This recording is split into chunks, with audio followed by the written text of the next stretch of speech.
we can introduce ourselves. I'm Ike DiLorenzo. And I'm Kathy Simpson. We work in the product department at Heroku. Heroku is a Salesforce company. We make a platform as a service, and we'll tell you about that during the talk. How many of you guys have heard about Heroku? Awesome. Okay, awesome. So you'll probably recognize a lot of the stuff that we're going to be talking about. CI and CD on Heroku. And there's a lot more about Heroku that you'll learn, and we'll direct you to all those places at the end of our talk. So you want to go ahead and get started? Sounds good. I'm going to give him the heads up to shut the door. We will go for it. Today, there's always a lot of questions. If we don't get to your questions, you should definitely go to our booth. There's an all about Heroku session today at 2:30 in the Summit Theater. And we'd love it if you tweet your questions with the hashtag for this conference, TDX17, and tweet them at Heroku, so people at Heroku notice and can answer your questions. Heroku personnel are distributed all over the world, so the person who can best answer your question may be in Denmark, so please do tweet the questions. Cool.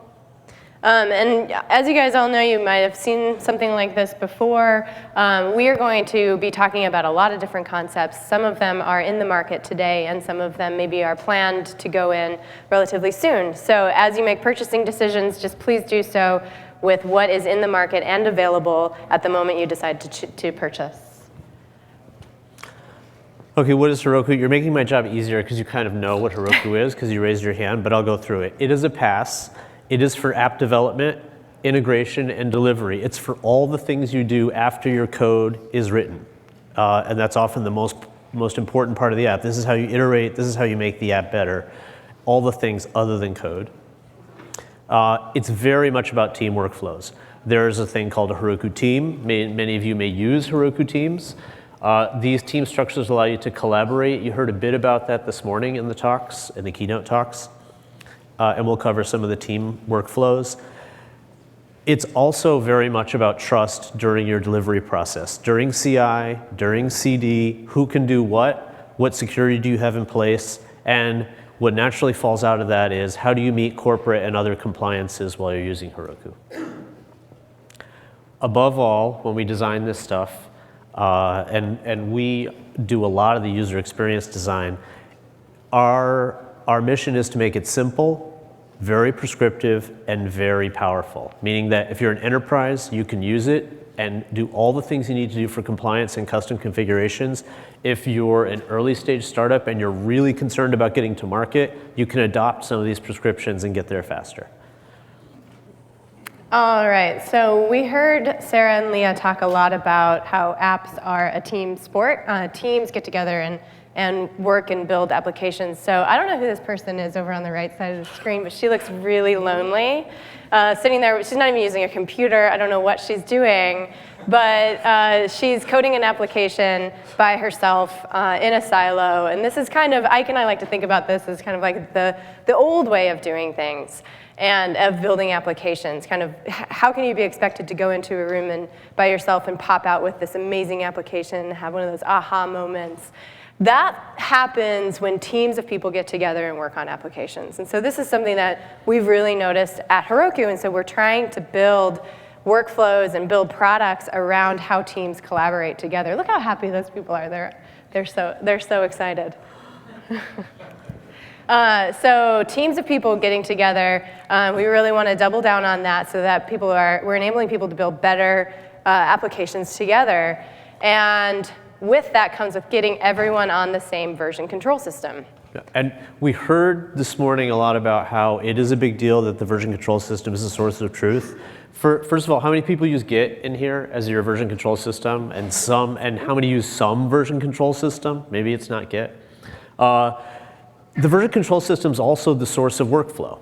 It's when you make a pull request. You have a new feature or a fix, you make a pull request, people weigh in on the pull request, you discuss it, you merge the pull request.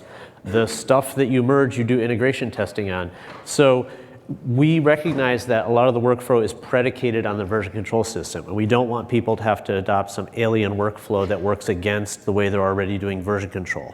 That includes continuous integration and continuous delivery. So you do CI, at places in that workflow. Maybe when you create a pull request or update a pull request, you want to see if it passes CI. When you merge into master, of course you want to see if it passes CI. Maybe even when you deploy to production. And that whole process, continuous delivery, as we said, you'll see how it sort of tracks along the workflow you're already using with Git. I mean, the whole end game of this is that the workflow is stable. It's supported in your version control system so you can iterate faster. So the team at the table can wind up producing better features with greater regularity. Yeah, and so at Heroku, we've been doing this a really long time, and we've noticed that we have a whole bunch of different customers. When we first started out, we had customers who were completely different than the customers we have today. And we really want to understand where these people are coming from, and as they fit into a team, what kinds of backgrounds they have. So me as a white woman in technology, I have a completely different perspective on the product that I'm using than maybe Ike does. And so we're looking at what are these people's roles. I'm a product manager. I work with a lot of designers. I work with a lot of engineers. And so because of that, we focus on different pieces of the product as we're building them. And then we all come from different backgrounds. I have some of my team members are in Florida, some are in Madison, Wisconsin, some are in the UK. We're all over the world, and so we're coming to this with totally different perspectives. And then also at Heroku, we have customers who are very small and maybe are just starting off and growing, and we also have huge enterprise organizations. And so with all of this stuff, we're kind of running the gamut of kind of getting everybody involved in building better applications. And that means getting everybody's input early on. And so if somebody catches a bug really early on in the process, we want to make sure that we're actually getting to that bug sooner. So maybe like as soon as they push up a PR, a pull request or something like that, we're able to track that bug before it gets into production. Because when it gets into production, that is a very expensive bug. If we track it in just the commit, then we're actually saving money because we don't have to track it all the way and have a platform incident or something like that. Okay, so what is interesting to me is like you always hear companies talk about, oh, let's have a diverse team, that would be nice. It's not just nice, it actually does result in better software that gets iterated more quickly and produces like better and more diverse quality. So I'm gonna show you like just the core workflow as we go across from the initial consideration of the idea to the time you commit to production.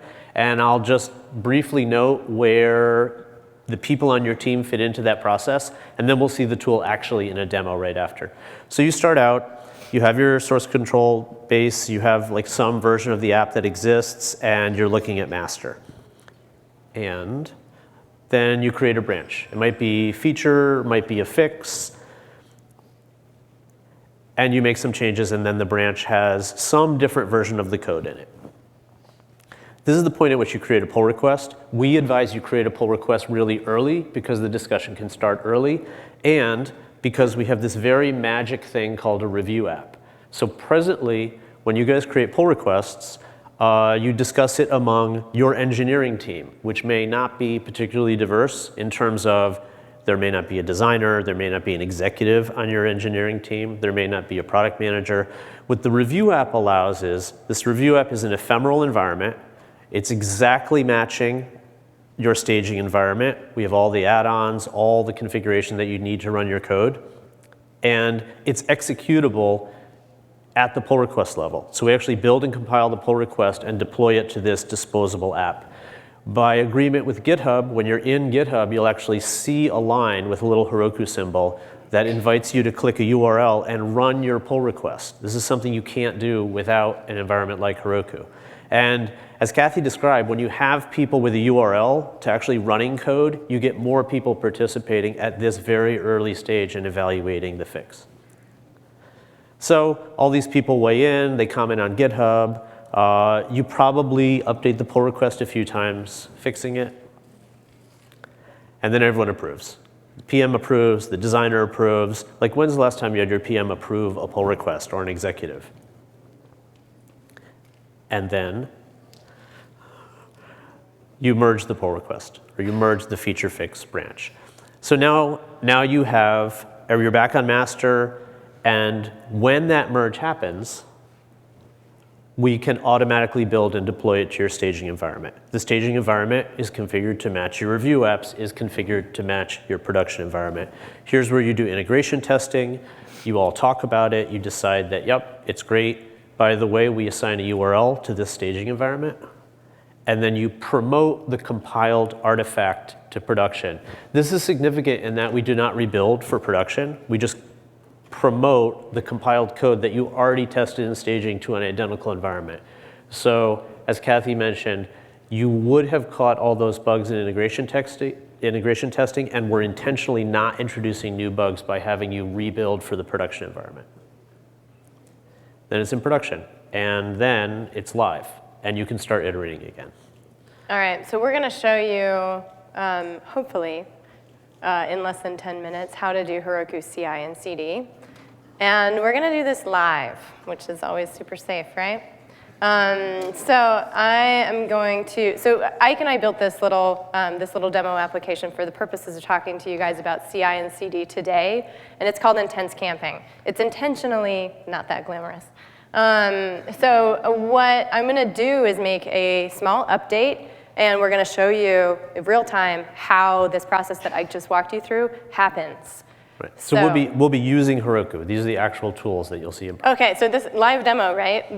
My team just pushed out a new version of Dashboard. Oh, so awesome. You see this. I'm going to actually upgrade to the new version. This is, by the way, since it's your team, this is one of my favorite things that happens in my demo. So Ike and I manage this demo application through pipelines, and I'll let Ike explain kind of what you're seeing here. Okay, so we talked about review apps earlier, and review apps here are the leftmost column. Every time you spin up a pull request, you'll see a little card here, and you'll see it in a moment, that will appear, and that will represent the environment that's running that pull request. And you can do things like see it run at a URL. You can take a look at the build log. You can do all sorts of cool things. In the middle, you have your staging environment. This may have more realistic data.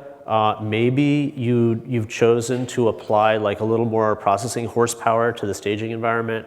And this is where your integration tests happen. When you have all your feature branches, your fixes, your pull requests merge into master, this is where you test master. You may have more than one staging environment.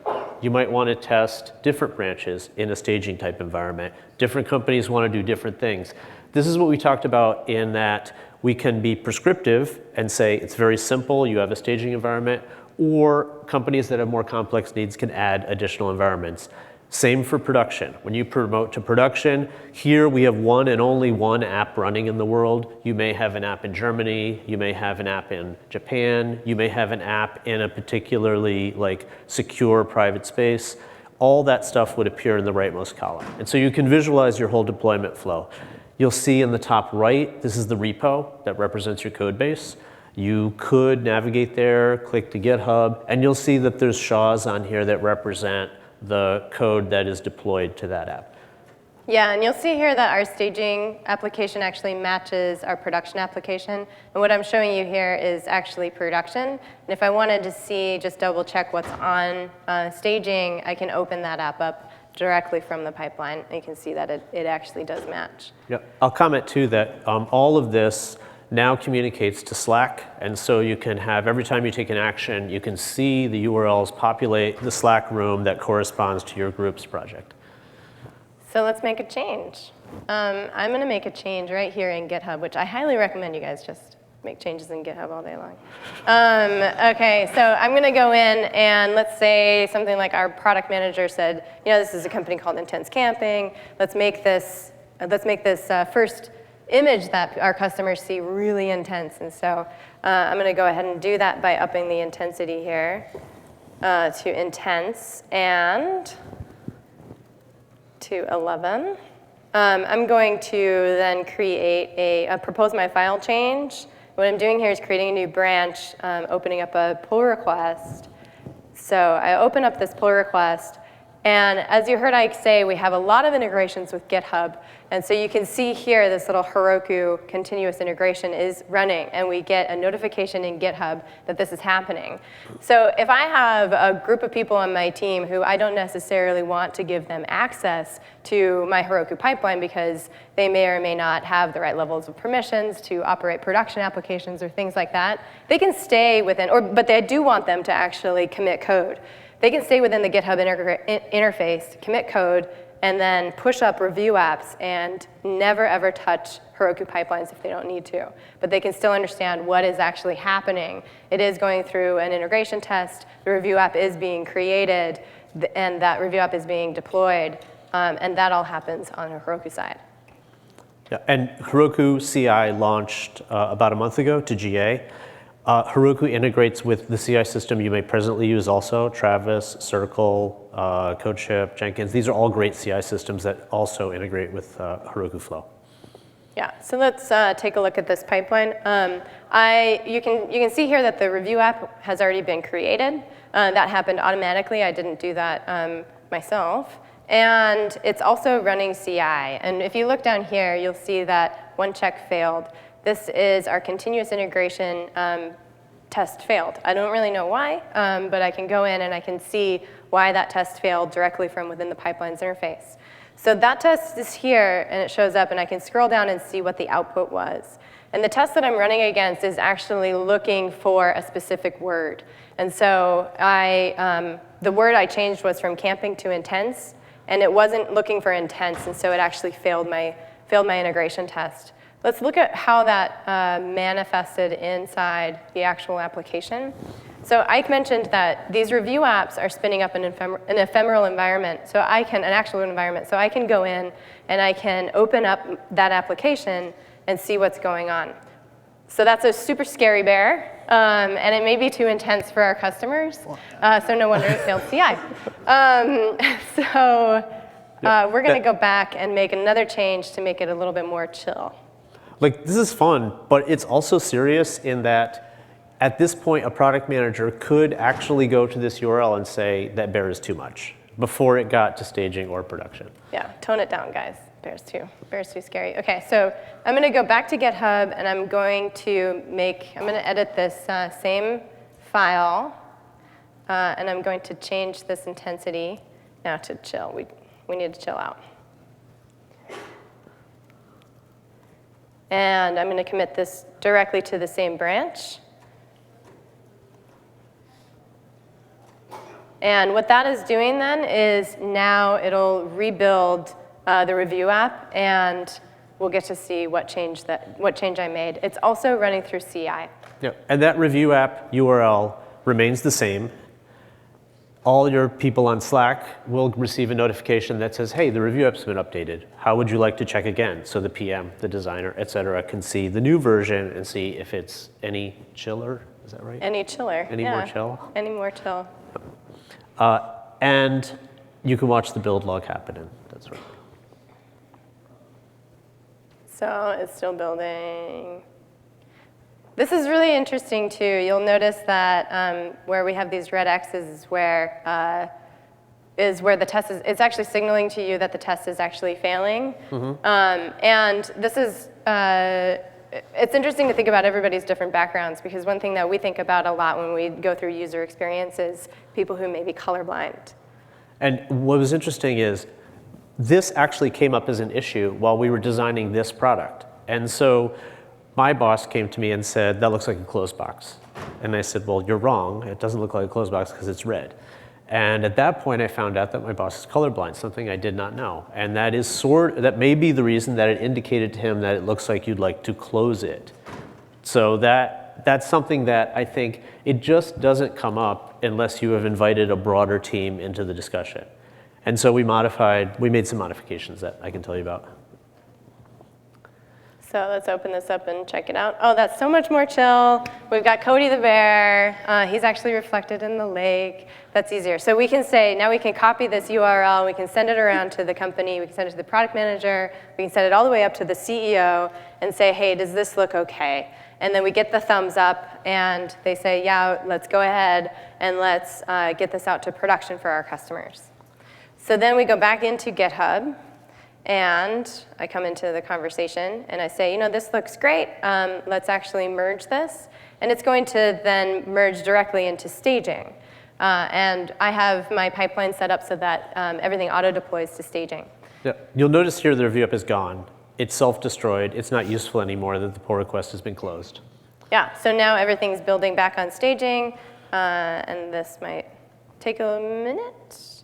But I can see what's going on. And you can see that it's going to run CI again, make sure that everything is working.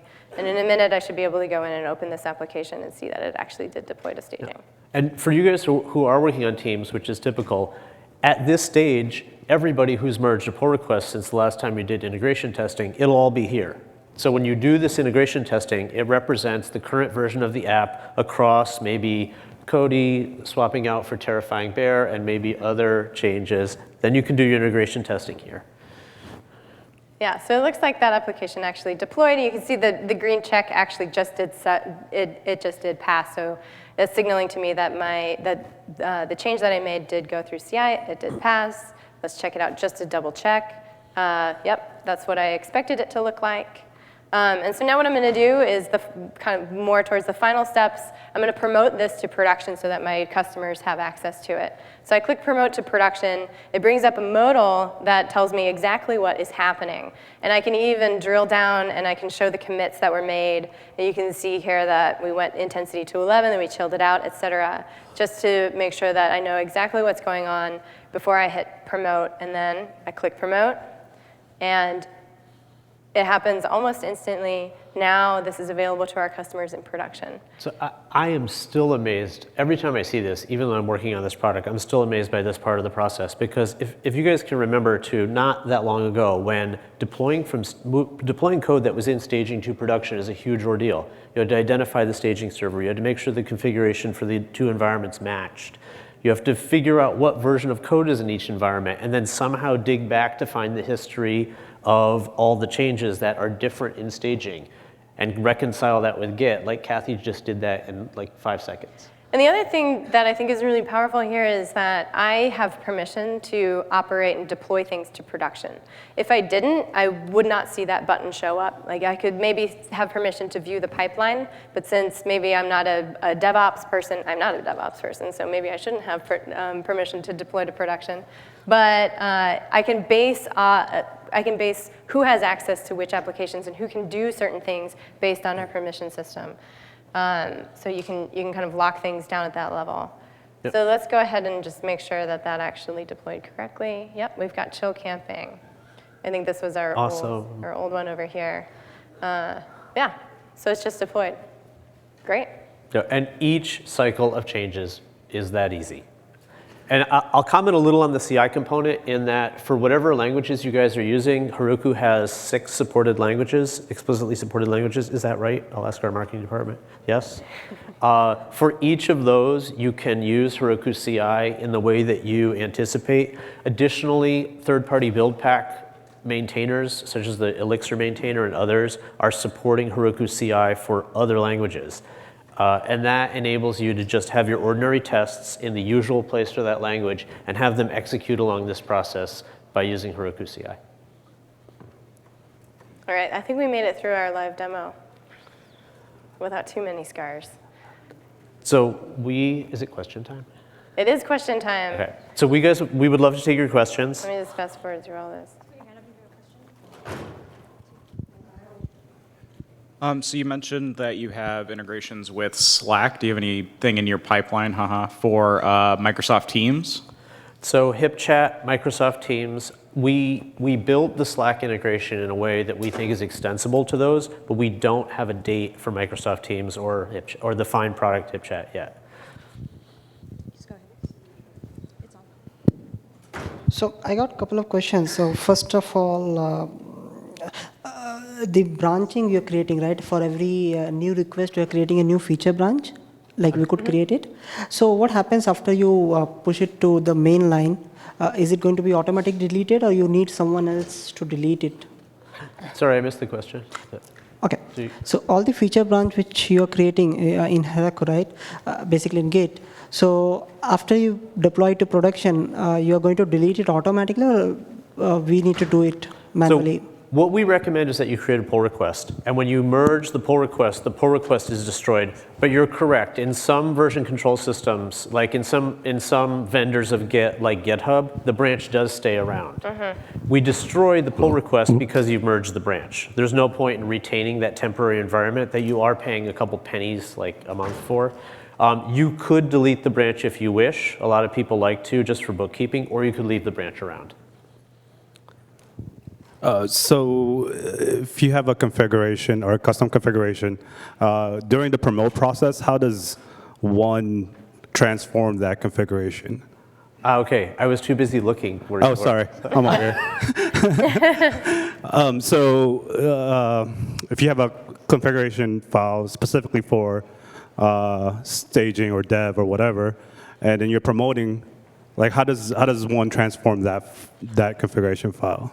So the configuration of a Heroku app, I'll just like go a little bit higher level for people who don't actually know how to configure Heroku. The staging environment is configured by this thing called app.json. It's a manifest file. Like many passes have manifest files, ours is app.json. So when the review app spins up, it takes a peek at the app.json file that's attached to staging and mirrors that configuration. So if you change your staging configuration, the next review app will reflect that changed configuration. But it is true that existing review apps will not update their configuration if you change staging. Yes. Yeah, you're looking at the app.json file that we have for intense camping right now. Yeah. Yep. Yeah, you can be very custom. You can configure all sorts of stuff. This is sort of in tune with our philosophy that we do prescribe, and it's very easy, but you can totally customize and configure. Yeah.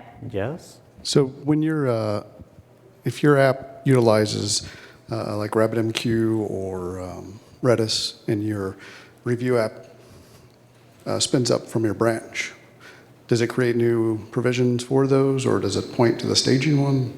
Like So that's up to you. You have a bunch of different options. Typically, yes, we do. If you say you have an add-on in the Heroku parlance, that means that your staging app has services that are added onto it, and you've got them from our add-on marketplace.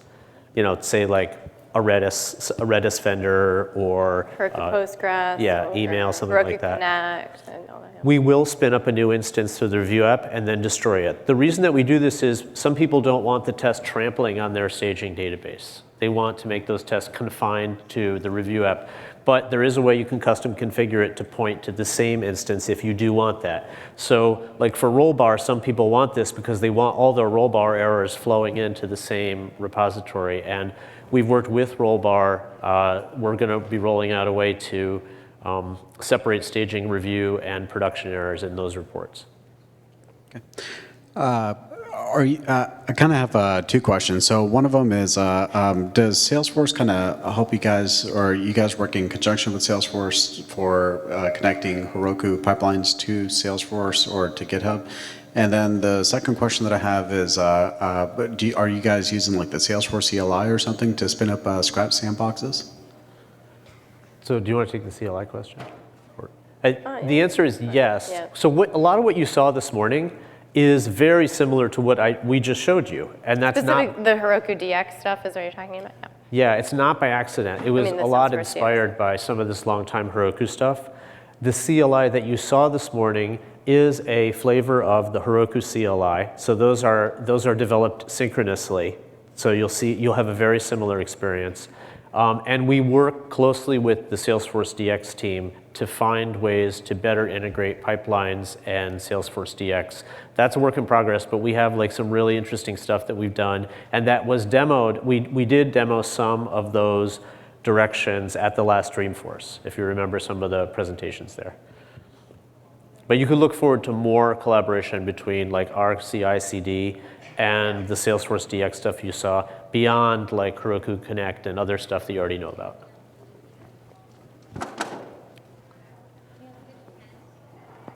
More questions? Okay, so, I'll take one more. And while we're taking it, everyone should go to the Heroku booth because questions are great, but we can have conversations with you guys too. It's in front of the big wooden bear near the main entrance. Is that a good?